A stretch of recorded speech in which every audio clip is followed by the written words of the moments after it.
மகிழ் டிவியின் இன்றைய முக்கிய செய்திகள். தனியார் பேருந்து உரிமையாளர்களுடன் போலீசார் நடத்திய ஆலோசனைக் கூட்டத்தில் சாலை விதிகளை கடைபிடிக்க அறிவுறுத்தல். விழுப்புரம் மாவட்டம் செஞ்சி நகரில் நள்ளிரவில் இருசக்கர வாகனம் திருடப்பட்ட சம்பவத்தில் 50க்கும் மேற்பட்ட சிசிடிவி கேமரா காட்சிகளை ஆய்வு செய்த போலீசார் திருடனை கைது செய்தனர். பாகூரில் ரூபாய் 15,000 லஞ்சம் வாங்கிய மின்துறை லைன் இன்ஸ்பெக்டரை லஞ்ச ஒழிப்புத்துறை போலீசார் கைது செய்தனர். உசுடு தொகுதியில் 100 நாள் வேலை திட்டம் மற்றும் குளங்கள் தூர்வாரும் பணிகளை சட்டமன்ற உறுப்பினர் கார்த்திகேயன் துவக்கி வைப்போம். புதுச்சேரி மாநிலம் உசுடு சட்டமன்ற தொகுதிக்குட்பட்ட பல்வேறு பகுதிகளில் விபிஜி மற்றும் RAMG திட்டத்தின் கீழ் 100 நாள் வேலை திட்டம் மற்றும் குளங்கள் தூர்வாரும் பணிகளுக்கான துவக்க நிகழ்ச்சி நடைபெற்றது. முதற்கட்டமாக கல்மேடுபேட் பகுதியில் 100 நாள் வேலை திட்டத்தை உசுடு தொகுதி சட்டமன்ற உறுப்பினர் கார்த்திகேயன் துவக்கி வைத்தார். இதனை அடுத்து அரசூர் குளத்துமேடு குளம், பொறையூர் செங்கேரியம்மன் குளம், கூடப்பாக்கம் ஓடக்கர குளம், தொண்டமாநத்தம் வெள்ளேரி மற்றும் சேதராப்பட்டு சுட்டேரி டேங்க் ஆகிய நீர்நிலைகளை தூர்வாரும் பணிகளுக்கான பூமி பூஜையும் நடைபெற்றது. இதில் கலந்து கொண்ட சட்டமன்ற உறுப்பினர் கார்த்திகேயன் பூமி பூஜை செய்து பணிகளை துவக்கி வைத்தார். இந்த பணிகள் மூலமாக நீர்நிலைகளின் கொள்ளளவு அதிகரிப்பதுடன் மழைநீர் சேமிப்பு, நிலத்தடி நீர் மட்ட உயர்வு மற்றும் விவசாயத்திற்கு தேவையான நீர் ஆதாரம் மேம்படும் என தெரிவிக்கப்பட்டது. இதில் கட்சி நிர்வாகிகள், உள்ளூர் பிரமுகர்கள், ஊர் பொதுமக்கள் மற்றும் பயனாளிகள் கலந்து கொண்டு சிறப்பித்தனர். மதகடிப்பட்டில் நுழைவு வாயில் அமைத்தல் மற்றும் போக்குவரத்து மேம்பாட்டு பணிகள் குறித்து சட்டமன்ற உறுப்பினர் சாய் ஜே சரவணகுமார் மற்றும் தலைமை பொறியாளர் உள்ளிட்டோர் ஆய்வு. புதுச்சேரி மாநிலம் திருபுவனை சட்டமன்ற தொகுதிக்கு உட்பட்ட மதகடிப்பட்டில் புதுச்சேரி தமிழக எல்லைப் பகுதியில் நுழைவு வாயில் அமைத்தல் மற்றும் போக்குவரத்து வசதிகளை மேம்படுத்துவது தொடர்பாக திருபுவனை தொகுதி சட்டமன்ற உறுப்பினர் சாய் ஜே சரவணகுமார் தலைமையில் அதிகாரிகள் குழு நேரில் சென்று ஆய்வு மேற்கொண்டது. சென்னை நாகப்பட்டினம் 4 வழி சாலை அமைக்கப்பட்டபோது புதுச்சேரி தமிழக எல்லையில் இருந்த முத்தமிழ் வாயில் அகற்றப்பட்டது. அதற்கு பின்னர் புதுச்சேரியின் அடையாளமாக புதிய நுழைவு வாயில் அல்லது நினைவு சின்னம் அமைக்கப்படாத நிலையில் புதிய நுழைவு வாயில் அமைக்க வேண்டும் என்ற கோரிக்கையை வலியுறுத்தி இந்த ஆய்வு நடைபெற்றது.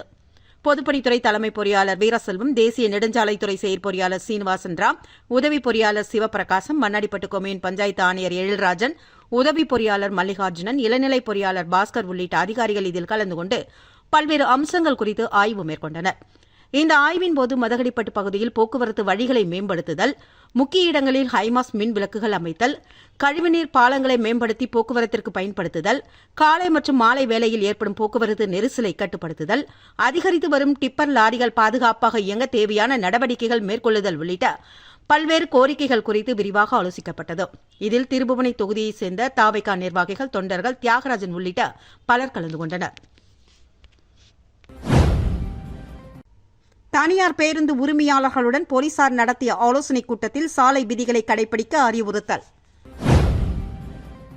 புதுச்சேரி தனியார் பேருந்து உரிமையாளர்களுடன் தெற்கு மற்றும் மேற்கு காவல் கண்காணிப்பாளர் அலுவலகத்தில் ஆலோசனைக் கூட்டம் நடைபெற்றது. கூட்டத்திற்கு முதுநிலை காவல் கண்காணிப்பாளர் திவ்யா தலைமை தாங்க காவல் கண்காணிப்பாளர்கள் ரச்சனா சிங், பக்தவச்சலம் உள்ளிட்டோர் முன்னிலை வகித்தனர். இக்கூட்டத்தில் பேருந்து ஓட்டுநர்கள் சாலை விதிகளை கட்டாயம் பின்பற்ற வேண்டும் என்றும் சாலையின் நடுவே பேருந்துகளை நிறுத்தி பயணிகளை ஏற்றவோ இறக்கவோ கூடாது என்றும் அறிவுறுத்தப்பட்டது. மேலும் காற்று ஒலிப்பான்களை தேவையின்றி பயன்படுத்தி பொதுமக்களுக்கு இடையூறு ஏற்படுத்தக்கூடாது, செல்போன் பேசிக்கொண்டு அல்லது அதிவேகமாக பேருந்துகளை இயக்கக்கூடாது என முதுநிலை காவல் கண்காணிப்பாளர் திவ்யா அறிவுரை வழங்கினார். கடலூர் புதுச்சேரி சாலையில் நடந்து வரும் மேம்பால பணிகளை விரைந்து முடிக்க வேண்டும், இந்திரா காந்தி சதுக்கம் மற்றும் ராஜீவ்காந்தி சதுக்கத்தில் போக்குவரத்து நெரிசலை குறைக்க நடவடிக்கை எடுக்க வேண்டும் உள்ளிட்ட 6 அம்ச கோரிக்கைகளை தனியார் பேருந்து உரிமையாளர்கள் அப்போது அதிகாரிகள் முன்வைத்தனர். இந்த கோரிக்கைகள் தொடர்பாக சட்ட விதிகளுக்கு உட்பட்டு சம்பந்தப்பட்ட துறை அதிகாரிகளுடன் ஆலோசித்து நடவடிக்கை எடுக்கப்படும் என்று முதுநிலை காவல் கண்காணிப்பாளர் திவ்யா உறுதியளித்தார். இந்த கூட்டத்தில் ஆய்வாளர்கள் தன்வந்திரி, செந்தில்குமார், வெங்கடாச்சலபதி மற்றும் வேலையன், தனியார் பேருந்து சங்க தலைவர், துணைத் தலைவர் உள்ளிட்ட 30க்கும் மேற்பட்டோர் கலந்து கொண்டனர். கோனேரிக்குப்பத்தில் 24.55 லட்சம் ரூபாய் மதிப்பில் சாலை மேம்பாட்டு பணிகளுக்கான பூமி பூஜை சட்டமன்ற உறுப்பினர் கார்த்திகேயன் கலந்து கொண்டு துவக்கி வைப்பு. புதுச்சேரி மாநிலம் வில்லையனூர் கொம்யூன் உசுடு சட்டமன்ற தொகுதிக்குட்பட்ட RC12 சன்னியாசிக்குப்பம் சாலையில் மாநில எல்லை அருகே உள்ள கோனேரிக்குப்பம் பகுதியில் உள்ள சாலைகளை சுமார் 24.55 லட்சம் ரூபாய் மதிப்பீட்டில் மேம்படுத்தும் பணிகள் மேற்கொள்ளப்பட உள்ளது. இதில் உசுடு தொகுதி சட்டமன்ற உறுப்பினர் கார்த்திகேயன் கலந்து கொண்டு பூமி பூஜை செய்து சாலை மேம்பாட்டு பணிகளை துவக்கி வைத்தார். புதுச்சேரி பொதுப்பணித்துறை தலைமை பொறியாளர் வீரசெல்வம், கட்டிடங்கள் மற்றும் சாலைகள் கோட்ட செயற்பொறியாளர் வைத்தியநாதன், உதவி பொறியாளர் ஜலீல், இளநிலை பொறியாளர் தேவர், கிராம பிரமுகர்கள் மற்றும் பொதுமக்கள் கலந்து கொண்டு விழாவை சிறப்பித்தனர். இந்த சாலை மேம்பாட்டுப் பணிகள் நிறைவடைந்த பிறகு மாநில எல்லையை ஒட்டியுள்ள இந்த பகுதியில் போக்குவரத்து வசதி மேம்பட்டு பொதுமக்கள் மற்றும் வாகன ஓட்டிகள் பாதுகாப்பாகவும் எளிதாகவும் பயணிக்க முடியும் என தெரிவிக்கப்பட்டது.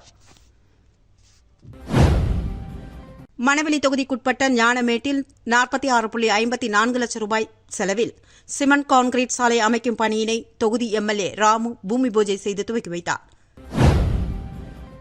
புதுவை மாநிலம் அரியாங்குப்பம் கொம்யூனுக்கு உட்பட்ட மணவெளி தொகுதியில் உள்ள ஞானமேடு கிராமத்தின் உட்புற சாலைகளை சிமெண்ட் கான்கிரீட் சாலைகளாக அமைக்கும் பணிக்கான பூமி பூஜை நடைபெற்றது. பொதுப்பணித்துறை கட்டிடங்கள் மற்றும் சாலைகள் தெற்கு கோட்டம் சார்பில் 49.80 லட்சம் ரூபாய் திட்ட மதிப்பீட்டில் அரசாணை பெறப்பட்டு 46.54 லட்சம் ரூபாய் செலவில் பணிகள் மேற்கொள்ளப்பட உள்ளன. இதற்கான பூமி பூஜை தொகுதி சட்டமன்ற உறுப்பினர் ராமு தலைமையில் நடைபெற்றது. இந்த நிகழ்வில் செயற்பொறியாளர் பி. நாராணி, உதவி பொறியாளர் முகமது தமுல் அன்சாரி, இளநிலை பொறியாளர் கார்த்திக் உள்ளிட்ட அதிகாரிகள், அப்பகுதி பொதுமக்கள், இளைஞர்கள் கலந்து கொண்டு சிறப்பித்தனர். லட்சிய ஜனநாயக கட்சியின் இளைஞரணி தலைவர் பிரகாஷ் பிறந்தநாளை முன்னிட்டு 20க்கும் மேற்பட்ட அவரது ஆதரவாளர்கள் அக்கட்சியில் இணைந்தனர். ரெட்டியார்பாளையம் பகுதியில் உள்ள லட்சிய ஜனநாயக கட்சியின் தலைமை அலுவலகத்தில் நடந்த இந்த நிகழ்வில் லட்சிய ஜனநாயக கட்சியின் தலைவரும் சட்டமன்ற உறுப்பினருமான ஜோஸ் சார்லஸ் மார்ட்டின் முன்னிலையில் அவர்கள் கட்சியில் இணைந்தனர். முன்னதாக கட்சி அலுவலகத்தில் கேக் வெட்டி தனது பிறந்த நாளை தலைவர் ஜோஸ் சார்லஸ் மார்ட்டின் எம்எல்ஏ முன்னிலையில் கொண்டாடினார் இளைஞரணி தலைவர் பிரகாஷ். இந்த நிகழ்வில் நிர்வாக பொதுச் செயலாளர் ராம்குமார் மற்றும் பொதுச் செயலாளர் பிரபாகரன் உட்பட கட்சி நிர்வாகிகள் உடனிருந்தனர். விழுப்புரம் மாவட்டம் செஞ்சி நகரில் நள்ளிரவில் இருசக்கர வாகனம் திருடப்பட்ட சம்பவத்தில் 50க்கும் மேற்பட்ட சிசிடிவி கேமரா காட்சிகளை ஆய்வு செய்த போலீசார் திருடனை கைது செய்தனர். விழுப்புரம் மாவட்ட காவல் கண்காணிப்பாளர் மதிவாணன் உத்தரவின்படி செஞ்சி உட்கோட்ட துணை காவல் கண்காணிப்பாளர் ரமேஷ்ராஜ் மேற்பார்வையில் காவல் ஆய்வாளர் விநாயகமுருகன் தலைமையிலான தனிப்படை போலீசார் தீவிர விசாரணை மேற்கொண்டு வருகின்றனர். அப்போது பல்வேறு இடங்களில் பொருத்தப்பட்டிருந்த 50க்கும் மேற்பட்ட சிசிடிவி கேமரா பதிவுகளை அவர்கள் ஆய்வு மேற்கொண்டபோது திருட்டில் ஈடுபட்ட நபரை அடையாளம் கண்டு கைது செய்தனர். இந்த விசாரணையில் கைது செய்யப்பட்டவர் சென்னை கீழ்ப்பாக்கம் பகுதியைச் சேர்ந்த ஷாஜஹான் என்பது தெரியவந்தது. அவரை நீதிமன்றத்தில் ஆஜர்படுத்திய போலீசார் நீதிமன்ற காவலில் அடைக்க நடவடிக்கை மேற்கொண்டனர். ஆந்திரா அருகே அமைந்துள்ள புதுச்சேரி ஏனம் பிராந்தியம் கோதாவரி ஆற்றில் பிடிப்பட்ட 1.25 கிலோ எடையுள்ள அரிய வகை புலாசா மீன் ரூபாய் 15,000ற்கு ஏலம் போனது. புலாசா மீன் கடல் நீரில் வாழ்ந்தாலும் இனப்பெருக்கத்திற்காக ஜூலை மற்றும் ஆகஸ்ட் மாதங்களில் கோதாவரி ஆற்றின் முகத்வார பகுதிகளுக்கு வருவது வழக்கம். அதன் தனித்துவமான சுவை காரணமாக இது மீன்களின் ராஜா என்று அழைக்கப்படுகிறது. இந்நிலையில் ஆந்திர மாநிலம் கோதாவரி ஆற்றங்கரையோரம் உள்ள புதுச்சேரி ஏனம் பிராந்தியத்தைச் சேர்ந்த மீனவர் ஒருவரின் வலையில் சிக்கிய 1.25 கிலோ எடையுள்ள புலாசா மீன் ஏல மையத்தில் நடைபெற்ற ஏலத்தில் மீன் விற்பனையாளர் ரத்னம் என்பவர் அதனை 15,000ற்கு வாங்கினார். இந்த ஆண்டு எல் நீனோ தாக்கம் காரணமாக கோதாவரி ஆற்று பகுதியில் மழைப்பொழிவு குறைந்துள்ளதால் வெள்ளப்பெருக்கு போதுமான அளவில் ஏற்படவில்லை. இதன் காரணமாக புலாசா மீன்களின் வரத்தும் குறைந்துள்ளதாக மீனவர்கள் தெரிவித்துள்ளனர். கடந்த சீசனில் ஒரு புலாசா மீன் 30,000ற்கும் அதிகமாக விலை விற்பனையானது குறிப்பிடத்தக்கது. ஏம்பலத்தில் நடந்த காங்கிரஸ் ஆலோசனைக் கூட்டத்தில் தெற்கு மாவட்ட தலைவர் பதவிக்கு ஹரிதாஸ் ஒருமனதாக தேர்வு செய்யப்பட்டார். புதுச்சேரி ஏம்பலம் தொகுதி காங்கிரஸ் கட்சியின் ஆலோசனைக் கூட்டம் முன்னாள் அமைச்சர் கந்தசாமி தலைமையில் நடைபெற்றது. இக்கூட்டத்தில் சங்கரன் ஸ்ரீஜன் அபியான் அமைப்பின் மாநில பொறுப்பாளர்கள் பங்கேற்று மாவட்ட தலைவர் தேர்வுக்கான விண்ணப்பங்களை வழங்கினர். இதில் தெற்கு மாவட்ட காங்கிரஸ் கட்சியின் தலைவர் பதவிக்கு கரிக்கலாம்பாக்கம் வியாபாரிகள் சங்க தலைவர் ஹரிதாஸ் போட்டியின்றி ஒருமனதாக தேர்வு செய்யப்பட்டு தனது விண்ணப்பத்தை பொறுப்பாளர்களிடம் வழங்கினார். இக்கூட்டத்தில் காங்கிரஸ் கட்சியின் நிர்வாகிகள், மகிழா காங்கிரசார் மற்றும் இளைஞர் அணி நிர்வாகிகள் கலந்து கொண்டு ஆலோசனை வழங்கினர். புதுச்சேரியில் நண்பர்களுடன் கடலில் குளித்த தனியார் கல்லூரி மாணவர் மாயமான நிலையில் கடலோர காவல்படை போலீசார் தீவிரமாக தேடி வருகின்றனர். கரியமாணிக்கம் அடுத்த ஏரிப்பாக்கம் புதுக்காலனி பகுதியைச் சேர்ந்தவர் ஜெய்சங்கர். இவரது மகன் 19 வயதான பேரரசு கிருமாம்பாக்கம் தனியார் இன்ஜினியரிங் கல்லூரியில் BCA இறுதியாண்டு படித்து வருகிறார். கல்லூரிக்கு சென்றுவிட்டு 2 நண்பர்களுடன் தவளக்குப்பம் அருகே உள்ள நல்லவாடு கடற்கரைக்கு குளிக்க சென்றனர். மூவரும் நேற்று மாலை கடலில் இறங்கி குளித்துக் கொண்டிருந்தனர். அப்பொழுது பேரரசு ராட்சத அலையில் சிக்கி இழுத்துச் செல்லப்பட்டார். அவருடன் குளித்த 2 நண்பர்கள் கூச்சலிட்டு அவரை மீட்க முடியாமல் கரைக்கு வந்து அந்த பகுதியில் இருந்த மீனவர்கள் மத்தியிலும் தெரிவித்தனர். உடனடியாக மீனவர்கள் படகில் சென்று தேடியும் அவர் கிடைக்கவில்லை. தகவல் அறிந்த கடலோர போலீசார் மாயமான மாணவரை தேடி வருகின்றனர். இதுகுறித்து தவளக்குப்பம் போலீசார் வழக்கு பதிந்து விசாரணை நடத்தி வருகின்றனர். இதனிடையே தவளக்குப்பம் போலீசார் தாமதமாக நடவடிக்கை எடுப்பதாக கூறி கல்லூரி மாணவர்கள் சாலை மறியலில் ஈடுபட்டதால் பரபரப்பு நிலவியது. காரைக்கால் திருப்பட்டினத்தில் 125 நாள் வேலை திட்ட பணிகளை சட்டமன்ற உறுப்பினர் மீனாட்சி சுந்தரம் துவக்கி வைத்தார். திருப்பட்டினம் வடகட்டளை கிராமத்தில் 10 லட்சம் ரூபாய் மதிப்பீட்டில் 5 மரத்து குளம் தூர்வாரும் பணியை மத்திய அரசின் 125 நாள் வேலை திட்டத்தின் கீழ் பூமி பூஜை செய்து துவக்கி வைக்கப்பட்டது. இந்த திட்டத்தின் மூலம் 2642 வேலை நாட்கள் உருவாக்கப்பட உள்ளதாக அதிகாரிகள் தெரிவித்தனர். 125 நாட்களும் முழுமையாக வேலை வழங்க வேண்டும் என்ற பொதுமக்களின் கோரிக்கைக்கு பதிலளித்த எம்எல்ஏ, தகுதியான அனைவருக்கும் முழுமையாக வேலை வழங்க நடவடிக்கை எடுக்கப்படும் என்று உறுதியளித்தார். இந்த நிகழ்வில் அதிகாரிகள், பயனாளிகள் மற்றும் பொதுமக்கள் கலந்து கொண்டனர். புதுச்சேரியில் 1.7 கிலோ கஞ்சா பறிமுதல் செய்யப்பட்டுள்ளதாகவும் இது தொடர்பாக 13 வழக்குகள் பதிவு செய்யப்பட்டுள்ளதாகவும் காவல்துறை தெரிவித்துள்ளது. புதுச்சேரி மாவட்ட ஆட்சியர் குலோத்துங்கல் தலைமையில் தடை செய்யப்பட்ட போதை மற்றும் புகையிலை பொருட்கள் தடுப்பு தொடர்பான மாதாந்திர ஆலோசனைக் கூட்டம் நடைபெற்றது. இக்கூட்டத்தில் காவல்துறை 13 வழக்குகள் பதிவு செய்து 1.7 கிலோ கஞ்சாவை பறிமுதல் செய்துள்ளதாக தெரிவித்தது. மேலும் பல்வேறு துறைகள் மூலமாக போதை எதிர்ப்பு விழிப்புணர்வு நிகழ்ச்சிகள், கடலோர கண்காணிப்பு மற்றும் மருந்தகங்களில் தடை செய்யப்பட்ட காலாவதியான மருந்துகள் தொடர்பான சோதனைகள் தொடர்ந்து நடைபெற்று வருவதாக அதிகாரிகள் தெரிவித்தனர். இந்த முதுநிலை காவல் கண்காணிப்பாளர் கலைவாணன் உள்ளிட்ட அதிகாரிகள் கலந்து கொண்டனர். சாலையில் போக்குவரத்திற்கு இடையூறாக நிற்கும் கால்நடைகளை உரிமையாளர்கள் பிடித்து செல்லவில்லை என்றால் நடவடிக்கை எடுக்கப்படும் என உழவர்கரை நகராட்சி ஆணையர் அருண் ஐயாவு எச்சரிக்கை விடுத்துள்ளார். இது தொடர்பாக அவர் வெளியிட்டுள்ள அறிக்கையில், தேசிய நெடுஞ்சாலை மற்றும் மாநில நெடுஞ்சாலைகளில் சுற்றித் திரியும் கால்நடைகளால் விபத்து ஏற்படுவதை தடுக்க கால்நடை பட்டிகள் கோசாலைகளில் அடைக்க உச்சநீதிமன்றம் கடந்த ஆண்டு உத்தரவிட்டது. இதனை அடுத்து புதுச்சேரி உழவர்கரை நகராட்சிக்குட்பட்ட பகுதிகளில் மாடுகள் வளர்ப்போர் தங்கள் மாடுகளை சாலை மற்றும் பொது இடங்களில் திரியவிட வேண்டாம் என்றும், தங்களுக்கு சொந்தமான இடத்தில் மாடுகளை சுகாதாரமாக வளர்க்க வேண்டும் என்றும் அறிவுறுத்தியுள்ளார்.